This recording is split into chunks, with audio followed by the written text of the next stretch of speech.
This is Algebra 1, Lesson 39, Practice, Advanced Ratio Problems and Negated Inequalities. Here's A. The team played 65 games. If the ratio of wins to losses was 3-2, how many games did the team win?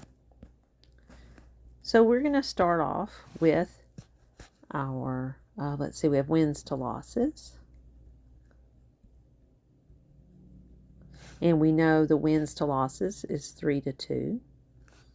These are our ratios. Now we have our real, that's not how you spell real. There we go. Now we have our real values. And it says the team played 65 games. That would be their wins and their losses added together. So that's a total. And that's going to go in the real total number of games. So we don't have this, this, or this. But what can we figure out? Well, we can figure out the total of the ratio values, right? 3 plus 2 is 5. So 3 out of every 5 games was a win, and 2 out of every 5 games was a loss. So now we see we have complete information for our totals. What are they asking us for? They want to know how many games did the team win. So let's go back up here to wins. That's what we're needing. So let's find out how many wins they had. And now we can write a ratio. We don't need this information anymore. And we can see here, this is how we're going to get our ratio. We can say 3/5 is equal to W over 65. Now, with proportions, you cross multiply and solve, but I notice here that 5 times something would give me 65. Let me see what that number is. Looks like it's 13. So if 5 times 13 gives me 65, then 3 times 13 must be what W is. So that means W is equal to 39. So they must have had 39 wins.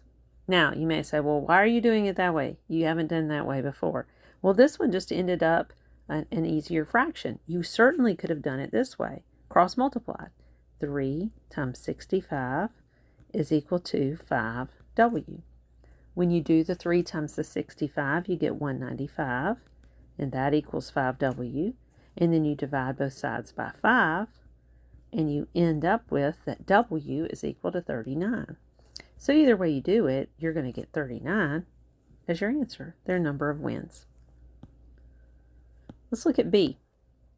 The ratio of hard problems to easy problems was 23-7. This sounds like a pretty difficult book. Well, it just reminds me again, they're called problems, right?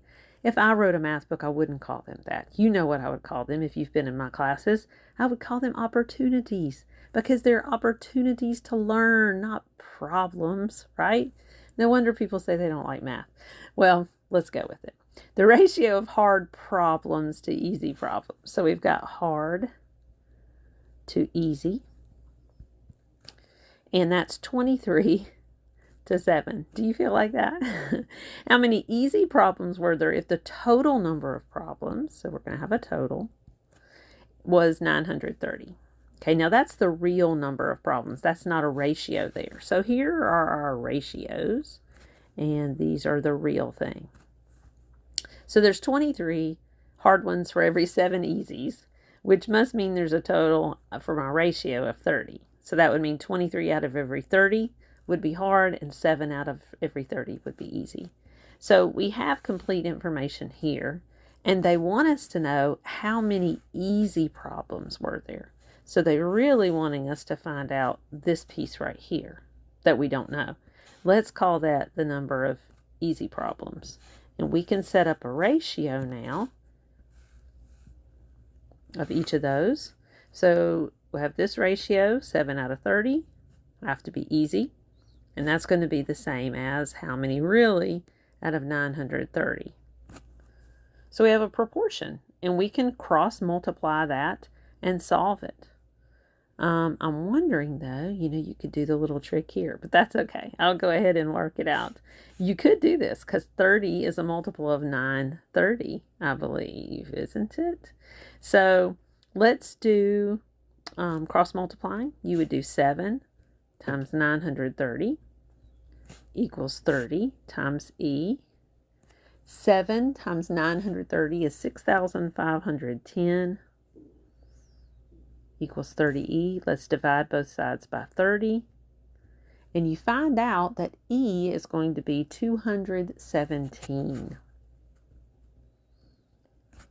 217 easy problems out of those 930. C. Draw a number line and graph the solution of x is not greater than or equal to 2. All right, so if we know that x is not greater than or equal to 2, that must mean that x has to be less than 2. So we're going to draw a graph that shows that x is less than, so we're not going to fill that in, 2. There's the less than. And we'll have an arrow showing that it goes to the left, to the least numbers. All right, D, yes, I did. D, write both an inequality and a negated inequality. Now, I noticed in my book it said negative. I think that's a typo. I think they mean negated, like the chapter title or the lesson title. Write both an inequality and a negated inequality that describe this graph. Well, let's start with an inequality. I'm better with those. So I've got x, and it's going to be bigger than negative 1. Bigger than negative 1. But it's a filled-in dot here. You can see that. So they must mean also that it could be equal to negative 1. So there's your inequality. X is greater than or equal to negative 1.